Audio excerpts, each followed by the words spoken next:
මම මේ අද දවසේ මේ චූටියට හරි මේ රටේ ප්‍රශ්න ගැන කතා කරලා මේ රටට තියෙන ලොකුම පිළලයක් තමයි මද්යසාර. ඇත්ත කතන්දරේ. ඉතින් මද්යසාර ගැන කතා කරනවා නම් රටට තියෙන ලොකුම බරපතල ප්‍රශ්නය තමයි අයිස්.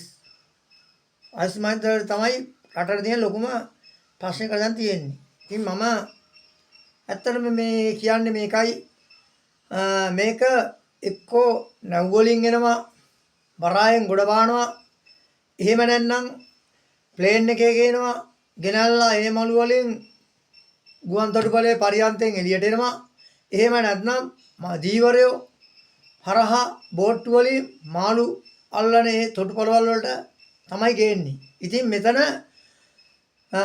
මම හිතන විදියට ඇත්තටම අයිස් මද්දවගේ ඇවිල්ලා ලෝකෙම බිලිගත්ත ලෝකෙම තුරන් වෙන්න ඕන જાතියක් ලෝකෙම මේක අපේ රටේ ඉඳන් මුළු ලෝකෙම මේක ඉවර වෙන්න ඕන දෙයක්.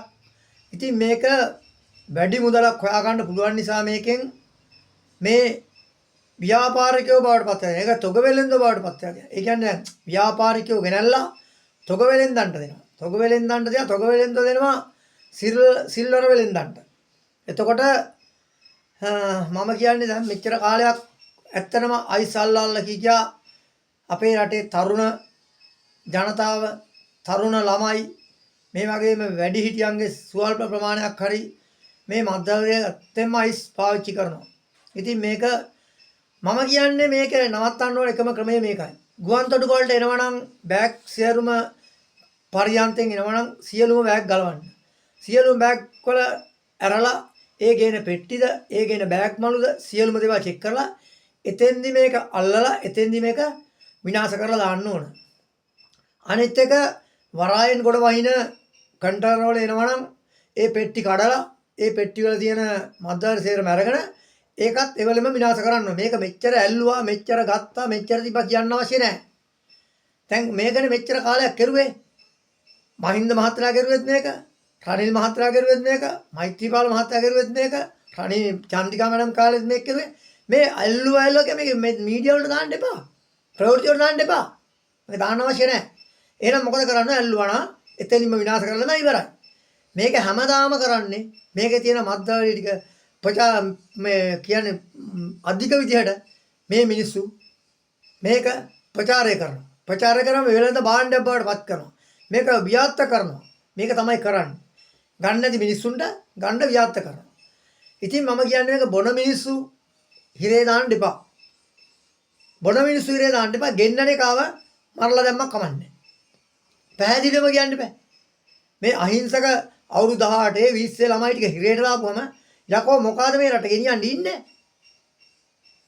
ඒක නිසා මම කියන්නේ ගේනකොට අල්ලපල්ලා අල්ලලා හිටන් දැන් අනුර කුමාර සානක ජනාධිපතිලා රට බාර දුන්නේ මේ මද්දාරි විනාශ කරනවා කියලා කිව්වේ. මම මේක නවත්තනවා. එක පෑයෙන් ඉරෙන්න නවත්තනවා. එක පෑයෙන් නවත්තනවා. එහෙමනේ කියන්නේ. කොහොමද නැත්තුවද? නෑ. එහෙනම් මොකද්ද කරන්න තියෙන්නේ? දැන්වත් අනුර කුමාර සානක ජනාධිපතිවරයාට මම කියනවා මේ මද්දාරි ඔක්කොම ගේනවා වරායෙන් එක්ක ගුවන්තොටුපළේ එක්ක මේ මුහුදුබඩ තියෙන මාළු අල්ලන මාළු තොටුපළ වලට එනවා. එක්ක හලාවත මීගමුව එක්ක මන්නාරම කොහෙන් එනවා. ඉතින් මේ එන තැන් වලින් ඒ ටික ඔක්කොම චෙක් කරලා මාළු වල බඩේ එනවනම් මාළු බඩේ ඇස්සේ ගහගෙන එනවා. ඒවා පළලක් කමන්න අරගෙන මේක විනාශ කරලා දාන්න. ගේන එක ඉවර කරන්න. ගේන එක විනාශ කරන්න. හැබැයි බොනේ උන් ටික හිරේ දාන්න යන්න එපා. මේක නෙමෙයි ඇත්ත. මේක තමයි ඇත්ත. මද්දවරේ බෙලෙන්දව නෙමෙයි විනාශ කරනවා. මද්දවරේ කවුරු හරි බොනවා නම් කොල්ලෙක් ඌ අල්ලගෙන උගෙන් කොහෙන්ද ගත්තේ? උඹට කවුද දුන්නේ? එතනින් යන්න ඊළඟ කෙනාට. ඒ කෙනාගෙන් අහන්න කවුද උඹට දුන්නේ? කවුද ගෙනාවේ? ඊළඟ කෙනාට යන්න. උඹට කවුද මෙයා ගෙනත් දුන්නේ? අන්න ඌ විනාශ කරන්න. අනුරලත් උනත් මහින්දලා උනත් ගෝඨාබේලා උනත් රනිල්ලා උනත් කවුරු උනත් මේක ව්‍යාප්ත කරනවා මිසක් විනාශ කරන්නේ නැහැ. ඇයි ඒ කට්ටිය කරන්න බෑ ඒ කට්ටිය? මොකද ලොකු වෙලෙන්ද ඔයා කට්ටිය යටින් ඉන්නේ. ඒ කට්ටිය තමයි වියලම් කරන්නේ. අනිත් ඒ කට්ටියට බයයි. සමහර වෙලාවට. අපිව මරයි, වෙඩි තියලා මරලා දායි. ඒකට බයයි. බය වෙන්න දැන් නෑ රට පිරිසුදු කරන්න. එච්චරයි. අපිට කියන්න දෙන්නේ මෙච්චරයි. මන්දාරේ තුරන් කරනවා නම් මෙන්න ඔබට දෙන එකම විසඳුම තමයි ගුවන්තොටුපළ වරාය මාළු ඒන මාළු මේ ගේන දීවර ඒ ගේන තොටුපළවල් ටික චෙක් කරන්න විනාශ කරන්න. බොන එක හිරේ දාන්න යන්න එපා. විකුණන එක හිරේ දාන්න යන්නත් එපා. ගෙන්නන එක ඉවර කරන්න. ඒක තමයි කරන්න ඕන ලොකුම දේ. බැයි නම් කියන්නේ මේකනේ වෙන්න ඕන. නිකම් බොරුවට ප්‍රදර්ශනය කරනවා. මේක විකුණන්න. මේක විකුණ ගන්න බැරි වෙනකොට මේක ප්‍රදර්ශනය කරනවා. මෙච්චර ඇල්ලුවා අච්චර ඇල්ලුවා අර සාක්කුවේ තිබ්බා මේ සාක්කුවේ දැම්මා මේ සාක්කුවේ දැම්මා අර සාක්කුවේ දැම්මා කිය මේක වියත්ත කරනවා. මේකයි කරන්නේ. ප්‍රදර්ශනය කරන්නේ ඒක. අපි බෝඩ් එකක් ගහන්නේ ප්‍රදර්ශනය කරන්නේ. අපි වෙළඳන් නියොත් දාන්නේ ප්‍රදර්ශනය කරගන්න. අපි එලවුන්ස් කරන්නේ මේක ප්‍රදර්ශනය කරගන්න. ඒක දන්නවනේ. රජය දන්නවා. හරි. එහෙනම් මේක ජනාධිපතිතුමන් බාරයි. ජය වේවා කියලා එන රටටම ජය වෙන්න නම් මත්ද්‍රව්‍ය තුරන් කරන්න. එහෙනම් ඔබට සියලු දෙනාටම මේ රටට යහපතක් වෙයි කියලා අපි බලාපොරොත්තු වෙනවා.